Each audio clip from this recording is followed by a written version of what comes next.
Hello. Thanks for the introduction, sir. ಎಲ್ರಿಗೂ ನಮಸ್ಕಾರ. ಭಾರತೀಯ ವೈದ್ಯಕೀಯ ಸಂಘ ರಾಜ್ಯ ಶಾಖೆಯ ಈ ಪ್ರತಿಷ್ಠಿತ ದತ್ತಿ ಉಪನ್ಯಾಸಕ್ಕೆ ನನ್ನನ್ನು ಆಯ್ಕೆ ಮಾಡಲು ಕಾರಣೀಭೂತರಾದಂತ ರಾಜ್ಯ ಶಾಖೆಯ ಅಧ್ಯಕ್ಷರಾದ ಡಾಕ್ಟರ್ ಚಿನಿವಾಲರ್ ಮತ್ತು ರಾಜ್ಯ ಸಮಿತಿಯ ಎಲ್ಲ ಪದಾಧಿಕಾರಿಗಳಿಗೆ ಮತ್ತು ಗಂಗಾವತಿಯ ಎಲ್ಲ ಮಿತ್ರರಿಗೆ ಹಿರಿಯರಿಗೆ ನನ್ನ ಅಭಿನಂದನೆಗಳನ್ನು ಸಲ್ಲಿಸುತ್ತಾ ಈ ಗೌರವವನ್ನ ನಾನು ವಿನಮ್ರತೆಯಿಂದ ಸ್ವೀಕರಿಸಿ ಈ ದತ್ತಿ ಉಪನ್ಯಾಸನ ಪ್ರಾರಂಭಿಸ್ತಾ ಇದ್ದೇನೆ.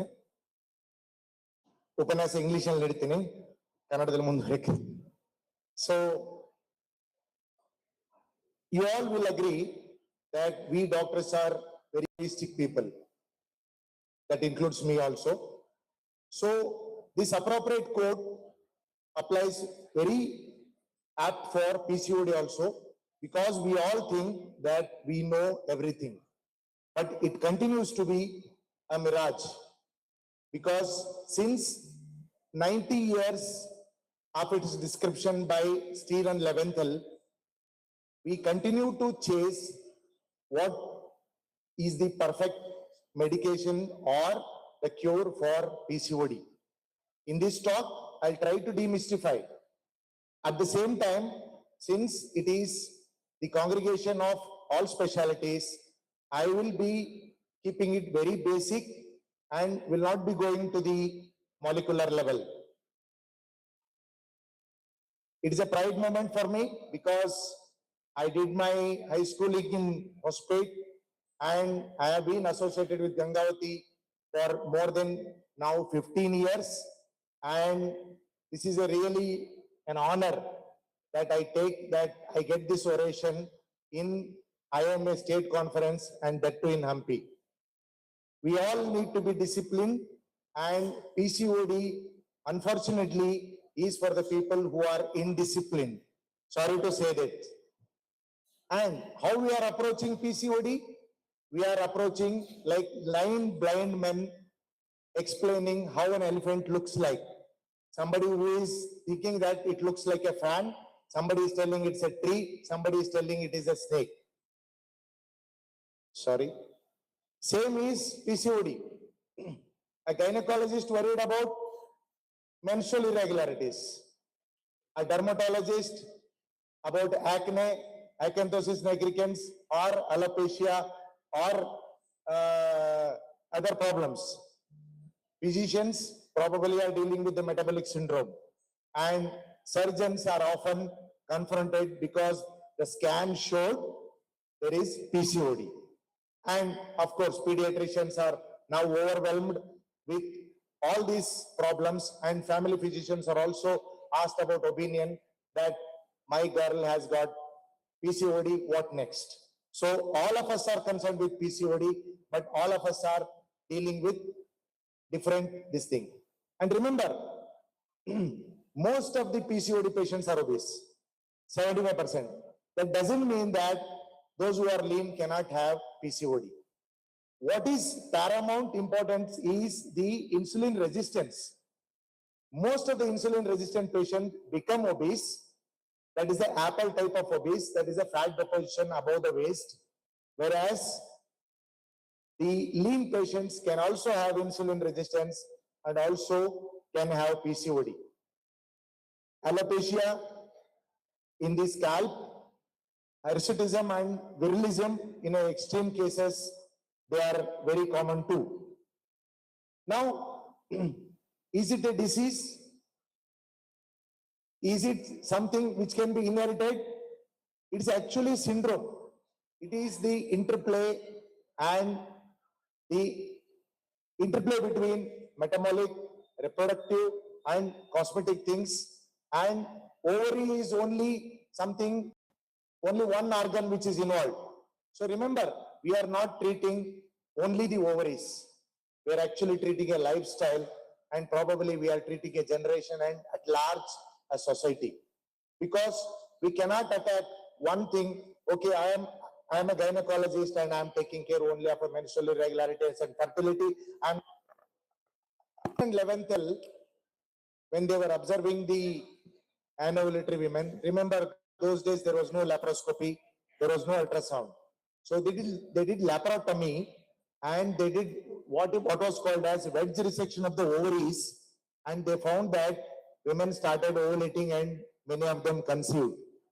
The reason behind that was when they did the wedge resection, the stromal tissue, the reduction in the stromal tissue of the ovaries reduced the hyperandrogenism that initiated the ovulation. So it took almost 70 years till we got the Rotterdam criteria, where we defined the PCOD all over again metabolically. No, it's not working. Computer is not working. Yeah. So remember, Rotterdam criteria is very clear, very clear. Any of the three, at least you should have two criteria present. Oligo or anovulation, which has to be documented. Hyperandrogenism, whether it is a biochemically proven or clinically proven hyperandrogenism.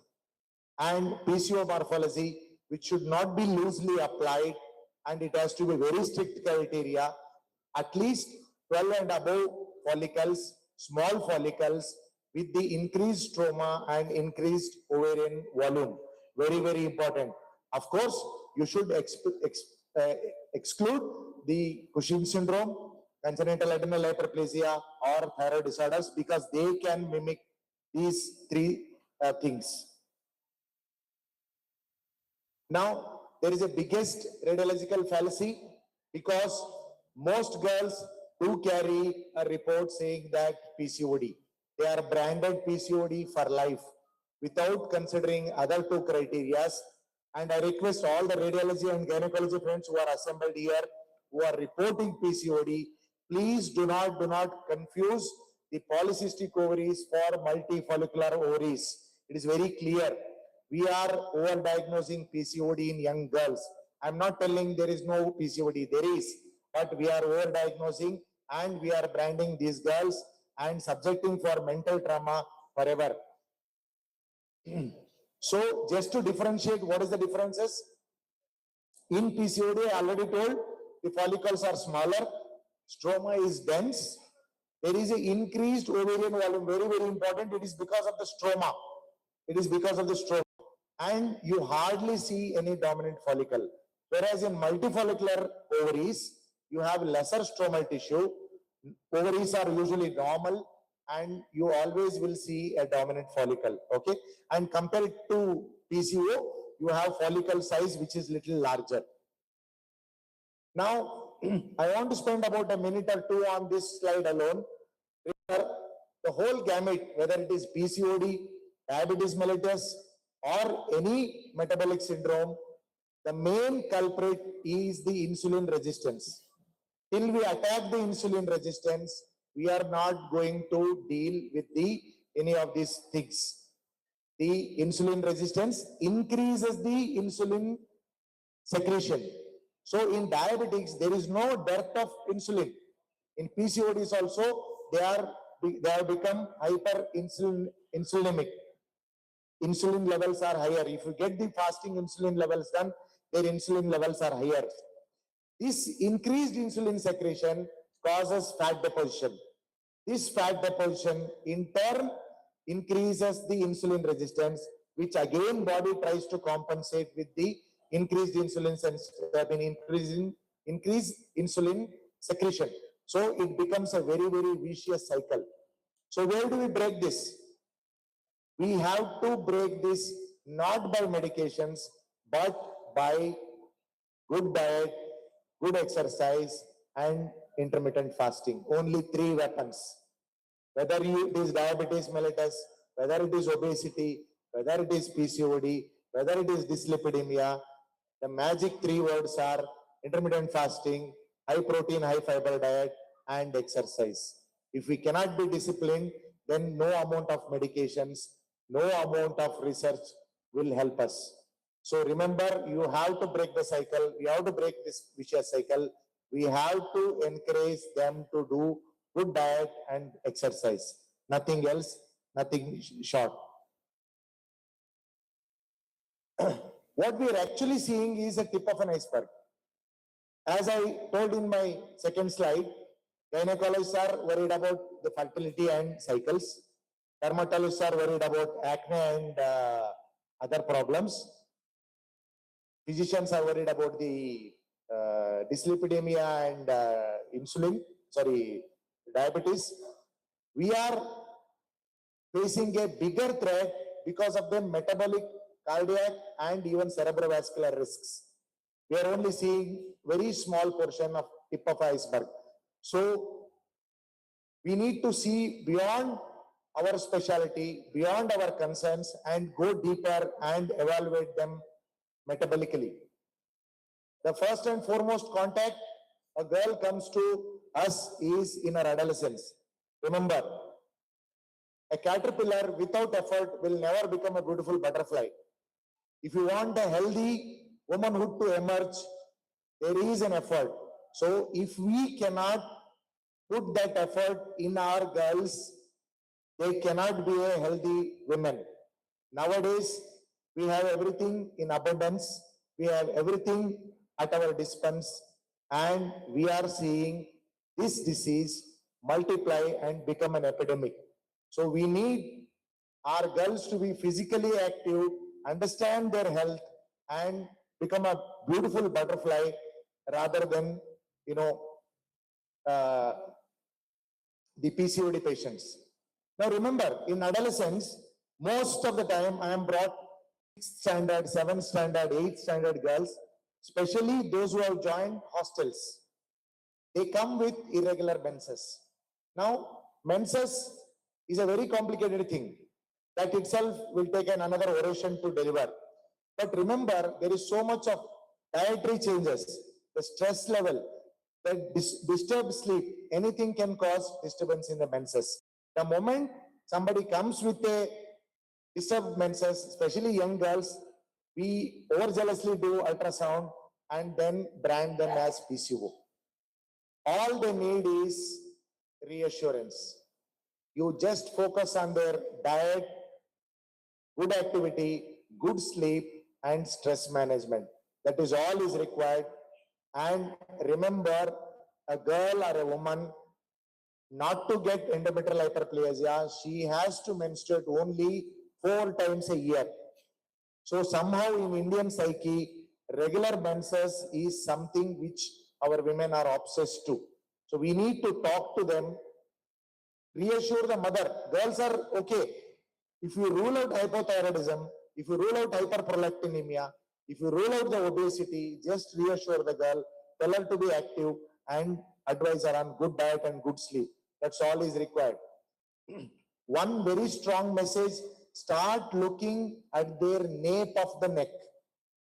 If the girls or even boys for that matter have acanthosis nigricans, please remember this is the earliest sign of metabolic syndrome. That child has good 50 to 60% chance of turning out to be obese or diabetic in future. So acanthosis nigricans is not a cosmetic problem, it is a metabolic problem. Start looking their nape of the neck or underarm. If they have acanthosis nigricans, please do counsel them. The only way they can bring back the child from metabolic syndrome is through diet and exercise. So what is the take-home message? Do reassure, don't overdiagnosis. If required, we can only give medroxyprogesterone every 2 to 3 months.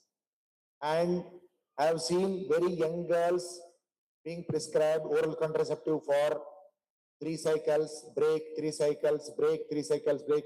Do not put them at risk of developing DVT, CVT. So restrict the use of OCP. OCP has its role, but then it has to be selective rather than a rule. And diet and exercise will continue to be our first prescription. Young women who have very adequate income, they are now become sedentary, and most of the time they are chair bound, and with one click they get their favorite snack or a dessert delivered to their table in 10 minutes. And our companies take pride in saying so that we deliver your food in 10 minutes. Now, late night shifts also is adding to the problem because their circadian rhythm is disturbed and their sleep is disturbed, stress levels are very high, and unfortunately because of the indoor activities, vitamin D is epidemic. Most of these Swiggy and Zomato delivered foods are, remember, they are tasty, but the least concern is paid to the nutritional value. We want tasty food, we want fast food, but we don't want to do any research on the nutritional value. And typically our thali, whether from Kashmir to Kanyakumari, east to west, we consume too much of carbohydrates. Any community, any this thing you take, we consume more than 60 to 70% of our food through our carbs. Very little fiber. At least 1 kg, 1 gram per kg per day protein goal has to be met. If you take care of this and adequate fiber, we can solve most of our problems. We need to relook. We don't have to change the ingredients, what we eat. We can continue to eat what we eat, but we need to change the portion size. We need to change to a healthier choices. Not a good news for Gangavathi people, which is a rice bowl of Karnataka. Rice, see, my father is a general physician in Manvi. When I finished my MBBS, and he told me, those days the rice eating was not that rampant. Only the Andhra immigrants were eating rice. And he said, a lot of these Andhra people have diabetes because of rice. At that time, I did not believe that because none of the textbooks told me that the rice can cause diabetes. But then now our heavily polished rice, and we hardly take any dal. Anna tomato sar has become the kind of, routine in everybody's house. We need to change the way we eat rice also. So the food you eat can either be the safest and most powerful form of medicine or the slowest form of poison. So we need to give a lot of importance to what we eat and how we eat also. So what is the advice to younger women? Same advice, lifestyle is the therapy. Concentrate on high fiber and high protein diet, vitamin D supplementations. Nowadays, I don't even get the vitamin D levels. I just give them a prescription. And again, they may take cyclical progestins if only and if required. Now, fertility management, again, this takes another 1 hour of talk. I'll not be going into the detail, but remember, most PCO women will have difficulty to conceive because of the anovulation. Now, just induction of the ovulation does not solve the problems. There are bigger hormonal imbalances. We struggle as IVF specialists, we struggle as the fertility specialists to induce ovulation and to even to get a pregnancy positive. It is a big deal. Can AMH be used as our diagnostic tool for PCOD? Yes, usually AMH is increased, but we don't have to get the AMH done for all the patients. Only fertility, and especially if you are going for artificial reproductive techniques, then AMH can be our guide. We need to use metformin judiciously. If we suspect that there is a insulin resistance, then yes, metformin or myoinositol and dichloroanisitol can be prescribed with judiciously. But remember that if you start prescribing metformin for everybody, it can cause a lot of nausea, and then, it's not everybody is compliant with metformin. So be judicious. And there is again a role of cyproternostate or drospirenone containing OCPs if we are planning for fertility or if they want contraception together. Yes, we can. Even if they achieve pregnancy, is it a smooth sail? No. They have increased incidence of abortion. Spontaneous abortion, missed miscarriages, they are very, very common because of the terrible hyperandrogenemia.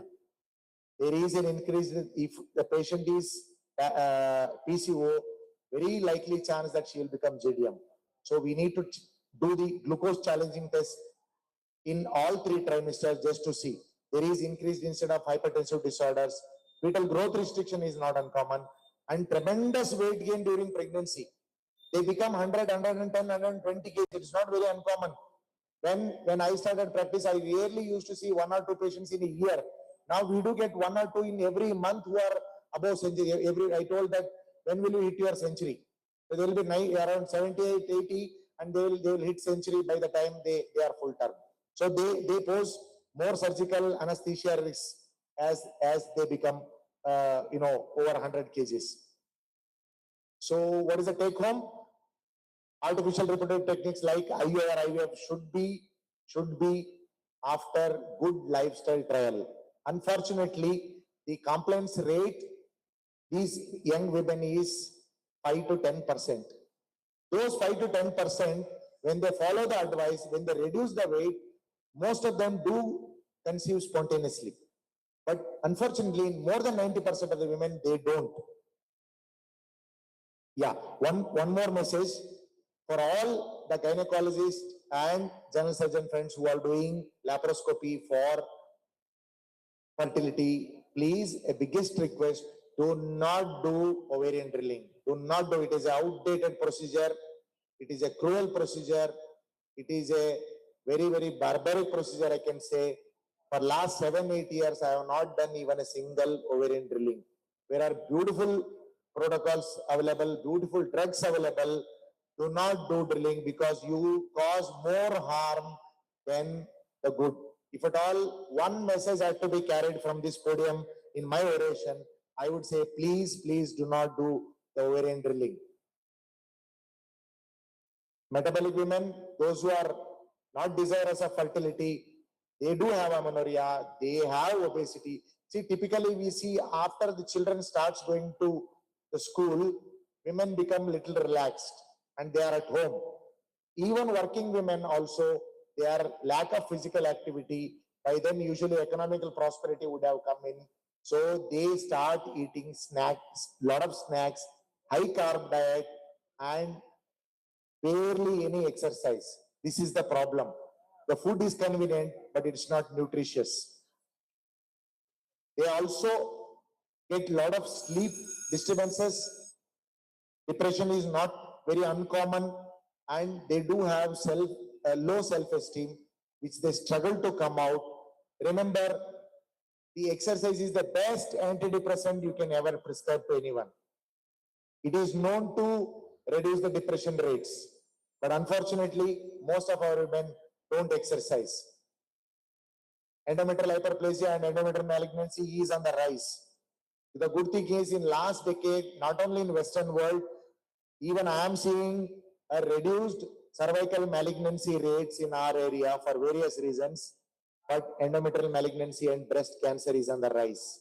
We are seeing almost every month 1 or 2 women, either they get endometrial hyperplasia with atypia, that is as good as endometrial malignancy and endometrial malignancy per se. So they would either be requiring progestins or Mirena, which is the 11-orchestral intrauterine system. Any woman above 30, obese, maybe PCOE, metabolic syndrome, comes with amenorrhea or oligomenorrhea, we need to do ultrasound. If the endometrial thickness is high, rectal biopsy had to be done. There is no compromise about that. There is no role of only medical management, because women would refuse a biopsy because they'll say, I'm all right. Why are you worried? I am fine. Only give me medication for. This is their statement. But it is our responsibility to make sure that they don't have endometrial malignancy. The long-term risks are very high. It is written 40 here, but most 60 to 70% of PCO women will become diabetic one day. They have very high risk for cardiovascular diseases, dyslipidemia, cerebrovascular discs, and metabolic syndrome is always there. Is it genetic? Yes, PCOD can be genetic. But remember, there is a old saying, it's not that the obesity runs in the family. The problem is nobody runs in the family. So everybody at the family, remember, see, all they say, "Namane galar inge do, sir." This is a common dialogue. True. Why? Because you eat same kind of food, and if you don't exercise, your children will not exercise. It is a vicious cycle. You are imparting the same values what you are following. So, and male siblings of PCOS will also look like them. So it is not that PCOD is only for women. Metabolic syndrome is not for women. PCOD genes don't wear saris. It is for men also. So, but the good thing is, epigenetic reversal is possible with good lifestyle. You change your diet, you change the way you work, that means exercise, intermittent fasting, you can change your epigenetics. Weight loss is possible. Even 10% reduction in the weight loss. If somebody is say 70 kg, if they reduce 6 to 7 kgs, they start having regular cycle. That is the miracle. They will experience, they themselves will come and tell. Those who comply with the medication, they will say, "Sir, nanige correct mutta kattini, sir. Can I conceive naturally?" I say, "Yes, of course you can try conception naturally." So discipline is the bridge between the goals and accomplishments. So if you want to achieve something, you need to have the discipline. So what is the take home? Metformin anustol may be required, stress and sleep management, and we need to have a regular metabolic screening. Most of the women, I do screen for dyslipidemia and also for sugars. We need to create a lot of awareness in our schools about the menstrual health. Now Foxy has taken up this in a big way, and we are happy that we are doing school educational programs through Foxy. And Jayaprakash, just 5 minutes more. Yes, sir, I'll wind up, sir. So the physical activity has to be part of the curriculum. We need to encourage girls to indulge in more and more physical activity. See, these PUC girls are obsessed with studying. Remember this, if you make them do physical activity for half an hour to 1 hour, their cognitive efficacy improves. So they can grasp better than somebody who is sedentary. So it's very important that both from their physical and mental health perspective, we need to encourage them to have a good physical activity. If we can fix the teenage lifestyle, we will definitely prevent the adult disease. So is it an epidemic or a mirage? It is no more a mirage, but only thing is our generation is drifting more and more away from the healthy lifestyle. It is an epidemic, no doubt. It can be prevented, this epidemic can be prevented. And what has happened is social media influencers, everybody will come, somebody tells their story, they don't see what has happened behind the scene. So in this age of information, confusion has become more epidemic. What is the hope? As I said, PCOD is not a disease. It is a syndrome. It is a dialogue between your body and your habits. So if we can change our habits, our body will also change. And the great thing is 80% of the PCOD will be reversed only by lifestyle change. And only 20% of them would require medications. But what has happened is now we are medicating 80% of them and less than 10% of them are compliant with the lifestyle changes. The Hanuman's strength was not in the muscle, but in the restraint. He could have gone to Lanka and brought Sita Mata, but he did not do that because of the orders of Rama.